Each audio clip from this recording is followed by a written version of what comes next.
magandang umaga po kapamilya. Ako po si Father J-Boy at tayo na po at magkapet pandasal. Nahihirapan ka bang umunlad sa buhay dahil sa iyong mga nakaraan?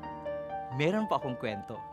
Noong bata pa po si Alexander the Great, bumili ang kanyang amang si Haring Felipe ng Macedonia ng isang napakagandang kabayo. Ngunit hindi ito mapaamo ng mga taga-alaga ng kabayo ng hari.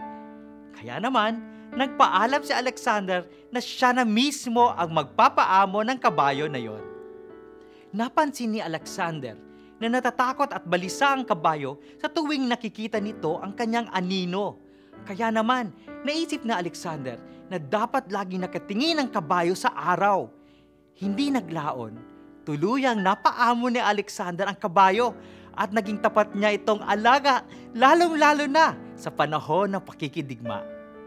Mga kapamilya, kadalasan sa buhay natin, lagi tayong balisa at takot sa anino ng ating nakaraan.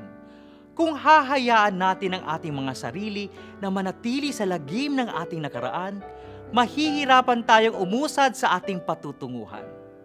Ipagdasal po natin na lagi sana tayong nakatingin sa liwanag ng may kapal. Magandang umaga po.